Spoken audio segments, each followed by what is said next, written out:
मीरा ने खाना खाया, खाना मीरा के द्वारा खाया गया। मीरा से खाना नहीं खाया जा रहा। तो ये सब क्या है दोस्तों? चलिए अपनी आज की इस वीडियो में जानेंगे इन्हीं सभी प्रश्नों का उत्तर। तो दोस्तों, most welcome to my YouTube channel शिक्षा की मसाल। दोस्तों, आज हम आपके लिए लेके आए हैं वाची और इसके भेद। ये बहुत ही इंपॉर्टेंट टॉपिक्स है, तो आप लोग इसे देखना बिल्कुल मत भूलिएगा। तो चलिए जानते हैं इन सभी प्रश्नों का उत्तर। तो दोस्तों, चलिए शुरू करते हैं अपने आज की क्लास। फ्रेंड्स, क्या होता है वाची? इसको इंग्लिश में कहते हैं वॉइस। क्रिया के जिस रूप से यह ज्ञात हो कि वाक्य में कर्ता, कर्म और भाव क्रिया के द्वारा किस प्रकार से परिवर्तित होते हैं, उसे वाच्य कहते हैं। मतलब ये हुआ दोस्तों कि जब क्रिया के अनुसार कर्ता, कर्म और भाव परिवर्तित होते हैं तो उससे हमें ये पता चलता है कि इसमें कौन सा वाच्य है। तो दोस्तों, चलिए आगे बात कर लेते हैं। जैसे हम उदाहरण के द्वारा आपको बताते हैं। हमने लिखा है रमा पुस्तक पढ़ती है। सेकंड हमने लिखा है पुस्तक पढ़ी जाती है। और थर्ड है रमा से पुस्तक नहीं पढ़ी जाती है। तो जैसा कि आप सभी एग्जाम्पल में देख रहे हैं दोस्तों, देखिए यहाँ पे रमा एक कर्ता हो जाएगी, पुस्तक एक ऑब्जेक्ट के तरीके से कार्य करेगा, मतलब यहाँ पे कर्म हो जाएगा, और पढ़ी नहीं जाती है ये भाव को इंगित करता है।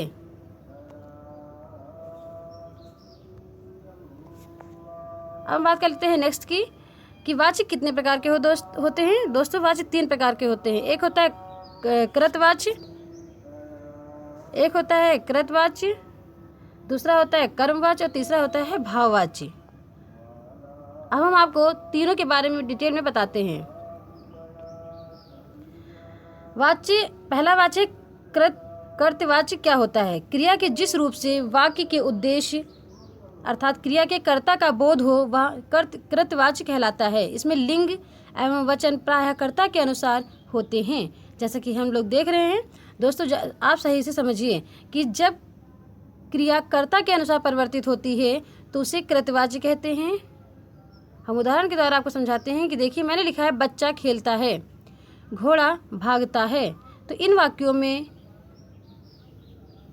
में बच्चा, घोड़ा कर्ता है तथा वाक्यों में कर्ता ही प्रधानता है। ध्यान दीजिएगा, वाक्यों में कर्ता की ही प्रधानता है तथा खेलता है, भागता है, ये कर्तवाच्य हो जाएंगे। अब हम बात करते हैं कर्मवाच्य की। दोस्तों, कर्मवाच्य जब क्रिया कर्म के अनुसार परिवर्तित होती है, मतलब यहाँ पे कर्म प्रधान होता है। जैसे कर्तवाच्य में कर्ता प्रधान था दोस्तों, वैसे ही यहाँ पर कर्म प्रधान होगा, मतलब क्रिया यहाँ पे कर्म के अनुसार बदलेगी। जैसे उदाहरण लिखा है भारत पाकिस्तान युद्ध में सहस्त्रों सैनिक मारे गए। सेकंड लिखा है छात्रों द्वारा नाटक प्रस्तुत किया जा रहा है। इन वाक्यों में क्रियाओं में कर्म की प्रधानता दर्शाई गई है।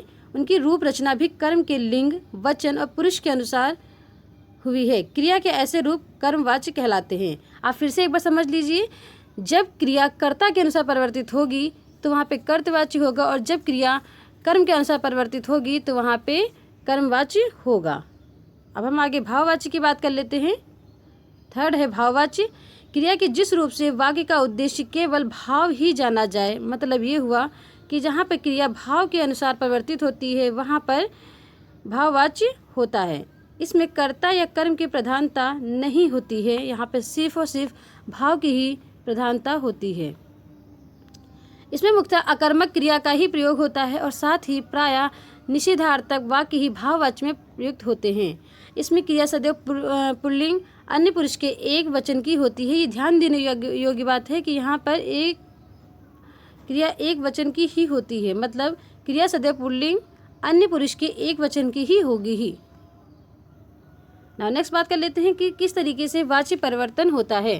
क्वेश्चन पेपर में इस तरीके से बनता है दोस्तों, डायरेक्ट वाच्य तो नहीं पूछते हैं, परंतु वाच्य परिवर्तन अवश्य पूछते हैं कि किस तरीके से वाच्य में परिवर्तन किया जाएगा। जैसे कि पहला है, हमने लिखा है कि कर्तवाच्य से कर्मवाच्य कैसे बनाएं। तो यहाँ पर कुछ चीज़ें तो ध्यान देने योग्य हैं। आपकी कुछ शर्तें हमने लिखी है, जिसका बस अच्छे से पढ़िएगा, समझिएगा। पहला मैंने लिखा है कि कर्तवाच्य की क्रिया को सामान्य भूतकाल में ही बदलना चाहिए। मतलब अगर आप कर्तवाच्य से कर्मवाच्य में बना रहे हैं तो जो भी सेंटेंस है उसको भूतकाल में ही, पास्ट टेंस में ही बदलिए।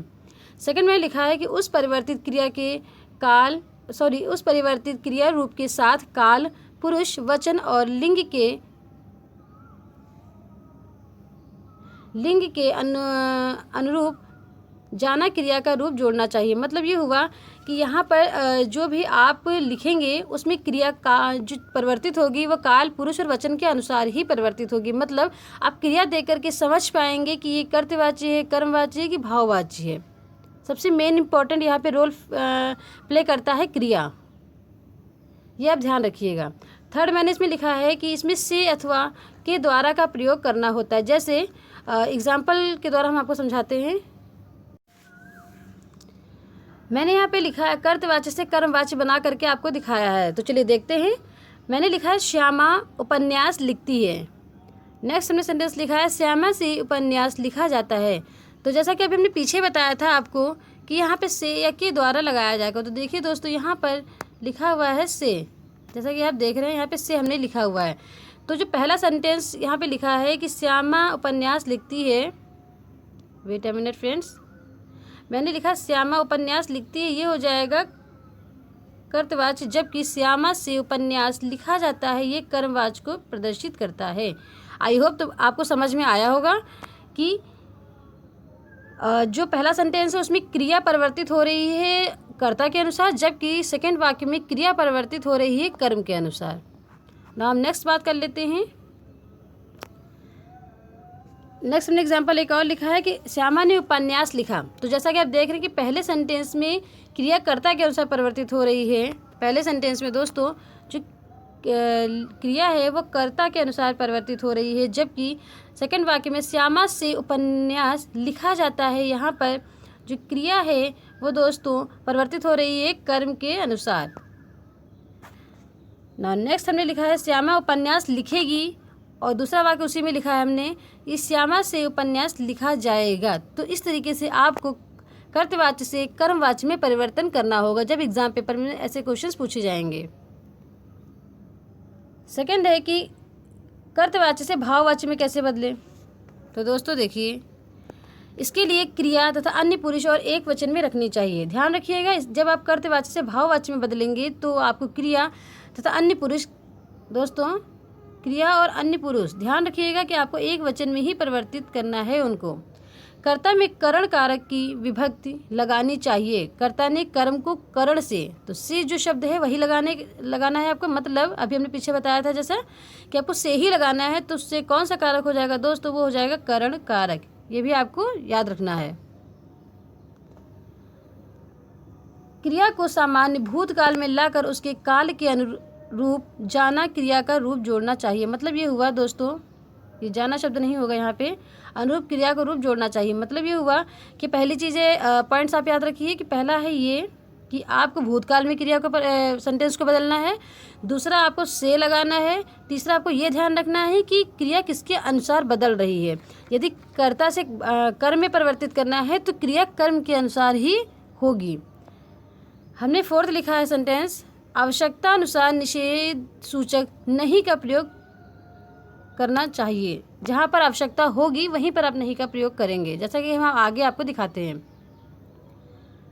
मैंने लिखा बच्चे नहीं दौड़ते हैं, बच्चों से दौड़ा नहीं जाता है।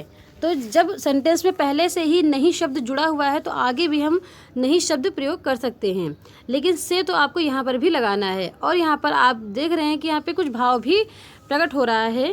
पहले लिखा है कि बच्चे नहीं दौड़ते हैं, यहाँ पर हो जाएगा आपका कर्तवाच्य, जबकि बच्चों से दौड़ा नहीं जाता है, यहाँ पे दोस्तों हो जाएगा भाववाच्य। नेक्स्ट एग्जाम्पल हमने लिखा है पक्षी नहीं उड़ते हैं। दूसरा उसी में लिखा है पक्षियों से उड़ा नहीं जाता है।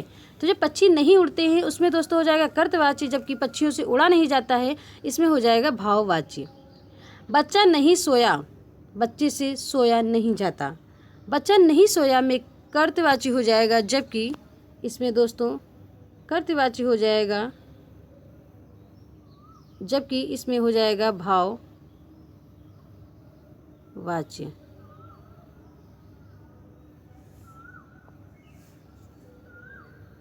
तो आई होप फ्रेंड्स आपको समझ में आया होगा। दोस्तों यदि आपको नहीं समझ में आया तो एक बार और वीडियोस को आप देख लीजिए, आपको अच्छे से क्लियर हो जाएगा। दोस्तों ये बात पूछा जाता है एग्जाम में, इसलिए जो बच्चे UPSSC, UPSC, UPSI या UPPCS किसी भी ऐसे एग्जाम्स की प्रिपरेशन कर रहे हैं जिसमें हिंदी पूछी जाती है, तो दोस्तों आप इस टॉपिक को जरूर देखिएगा, इस वीडियो को जरूर देखिएगा। तो उम्मीद करती हूँ दोस्तों आपको ये वीडियो अच्छी लगी होगी और आपको सभी चीज़ें समझ में भी आई होंगी। तो दोस्तों यदि आप ऐसी और भी वीडियोस देखना चाहते हैं तो हमारे चैनल को सब्सक्राइब करना ना भूलें, साथ ही बेल आइकन को ज़रूर प्रेस करें एवं हमारे वीडियोस को ज़्यादा से ज़्यादा लाइक और शेयर करें। तो फ्रेंड्स चलिए मिलते हैं अपने नेक्स्ट वीडियो में, तब तक के लिए धन्यवाद। वंदे मातरम।